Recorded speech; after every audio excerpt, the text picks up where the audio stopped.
Sous vos pieds, la Lune vibre d'une énergie insoupçonnée. Vous percevez une menace diffuse. Ce satellite inerte, du moins l'aviez-vous cru, demeure immobile une fraction de seconde, avant qu'une violente secousse ne vous projette au sol. Serait-ce un séisme lunaire? Pendant des décennies, la communauté scientifique a tenu pour acquis que la Lune était totalement inerte. Or, les découvertes les plus récentes remettent en cause cette certitude. Une équipe de chercheurs de l'Université du Maryland a identifié 266 crêtes énigmatiques sur la face cachée de la Lune, et leur existence laisse fortement présumer une activité géologique récente. Devons-nous alors envisager des tremblements de Lune?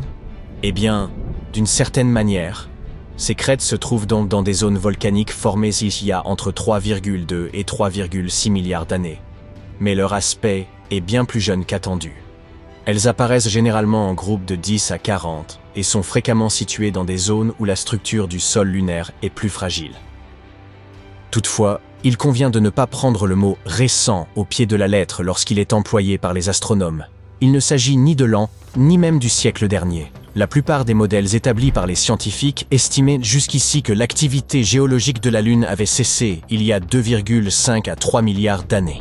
Cependant, ces nouvelles données suggèrent que ces formations pourraient avoir été actives au cours du dernier milliard d'années. Certaines crêtes plus modestes sembleraient même s'être façonnées il y a seulement 200 millions d'années, ce qui, à l'échelle lunaire, est remarquablement récent. Autrement dit, la Lune pourrait encore subir des transformations géologiques de nos jours. Ces découvertes remettent en question notre compréhension de l'histoire et de l'évolution de la Lune. Mais comment les scientifiques sont-ils parvenus à ces conclusions? Des chercheurs de l'Université du Maryland et de la Smithsonian Institution ont estimé l'âge des crêtes lunaires en utilisant la méthode du comptage des cratères. Le principe est simple. Moins une surface présente de cratères, plus elle est jeune. À l'inverse, une concentration élevée de cratères indique une région plus ancienne. De plus, l'analyse a révélé que certaines crêtes traversaient des cratères préexistants, ce qui suggère qu'elles se sont formées il y a environ 160 millions d'années. D'un point de vue géologique, c'est très récent, renforçant l'hypothèse que ces processus de formation sont toujours en cours. Les crêtes observées sur la face visible et la face cachée de la Lune présentent des similitudes frappantes, suggérant qu'elles résultent des mêmes mécanismes géologiques. Parmi les facteurs en cause, on évoque le lent rétrécissement du satellite, la contraction thermique de sa croûte et des modifications progressives de son orbite. Des éléments que nous examinerons plus en détail ultérieurement. Un autre argument en faveur d'une Lune toujours active provient des données recueillies il y a plusieurs décennies par les missions Apollo. L'expérience sismique lunaire avait déjà enregistré 28 séismes de faible profondeur d'une magnitude allant d'1,5 à 5. Les scientifiques estiment que ces crêtes pourraient être directement liées à ce type d'activité sismique. Le rétrécissement lunaire trouve son origine dans la formation même du satellite, il y a environ 4,5 milliards d'années. Selon les scientifiques, la Lune serait née de l'impact titanesque entre la Terre primitive et un objet céleste de la taille de Mars. Ce choc aurait projeté dans l'espace d'immenses quantités de matière en fusion, qui se seraient progressivement agrégées pour former la Lune. À ses débuts, elle était un monde incandescent, soumis à une intense activité volcanique et sismique. Autrefois, la Lune n'était qu'un océan de roches en fusion dérivant dans l'espace. Mais à quel moment s'est-elle solidifiée? Les scientifiques ont enfin tranché il y a 4,43 milliards d'années. Ce fut un moment clé, non seulement pour la Lune, mais aussi pour la Terre. En effet, l'impact à l'origine de la Lune pourrait bien avoir été l'ultime événement ayant permis à notre planète d'atteindre une stabilité propice à la vie. Au fil de milliards d'années, la Lune s'est refroidie et contractée, et aujourd'hui elle éclaire nos nuits sous la forme d'une sphère rocheuse familière.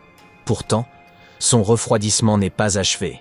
Son noyau continue de perdre lentement de la chaleur. Cette dissipation thermique progressive pourrait d'ailleurs être l'un des moteurs de l'activité lunaire persistante. En refroidissant, l'intérieur de la Lune se rétracte, ce qui entraîne des fractures et des déplacements dans sa croûte. L'un des indices les plus manifestes de cette contraction est visible dans les mers lunaires, ces vastes étendues sombres qui constellent sa surface. Ces marias se sont formées lorsque la lave a comblé d'anciens cratères d'impact avant de se solidifier.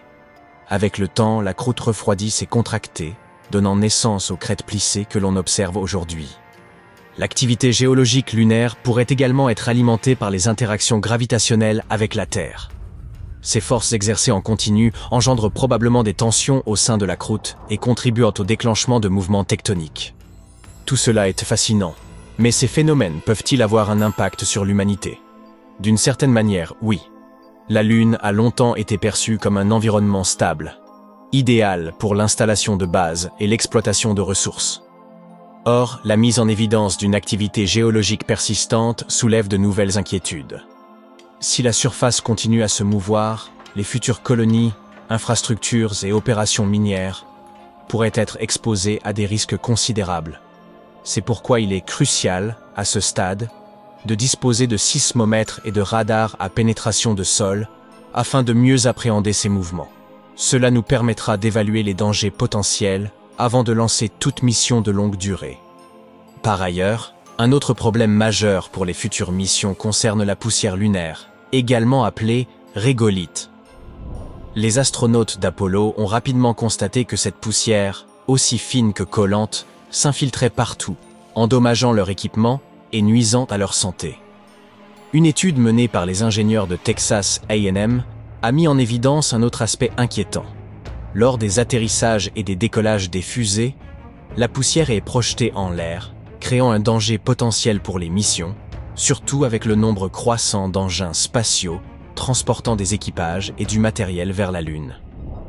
Le régolithe lunaire se décline sous diverses formes, allant de minuscules particules de poussière à de grands rochers.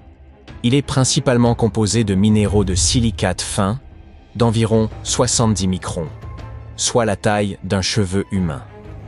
Ces particules se sont formées au fil de milliards d'années, lorsque des météores et des astéroïdes ont frappé la surface lunaire, réduisant une grande partie de celle-ci en une fine poudre. Contrairement à la Terre, la Lune possède une atmosphère pratiquement inexistante. Il n'y a donc ni vent ni eau pour aplanir la poussière. De plus, l'exposition continue au vent solaire a chargé électriquement le régolithe, ce qui le rend extrêmement adhérent aux surfaces qu'il touche. Les astronautes d'Apollo l'ont appris à leurs dépens. La poussière lunaire s'accrochait à leurs combinaisons, se retrouvait dans les modules lunaires et collait à toutes les surfaces. Pire encore, elle constituait un danger pour la santé, provoquant des irritations oculaires et des difficultés respiratoires à l'intérieur de leur vaisseau. Cependant, pour l'instant, ce problème semble concerner davantage les générations futures. Un enjeu bien plus crucial que tout autre est la recherche d'eau pour soutenir les futures missions lunaires, et la Chine se prépare à y faire face.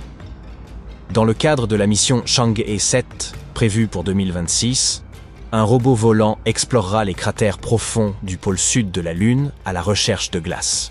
Si son existence est confirmée, cela pourrait révolutionner les missions lunaires à venir en offrant aux astronautes une source d'eau et même du carburant pour leur trajet dans l'espace.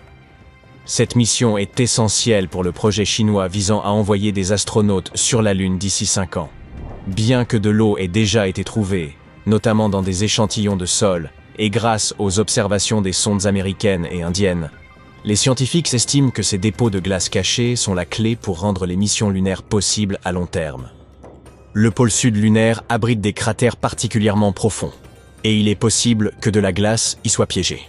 Le robot, une fois arrivé, explorera ces cratères pour vérifier cette hypothèse. Si de la glace est découverte, cela rendrait les missions lunaires bien plus abordables et efficaces, permettant aux astronautes de s'installer et de travailler sur place. De plus, certains chercheurs estiment que cette découverte pourrait fournir des indices précieux sur la vie extraterrestre. Que l'on trouve ou non de l'eau sur la Lune, et que l'on parvienne ou non à gérer la poussière lunaire, la récente découverte des jeunes crêtes géologiques de la Lune change la donne.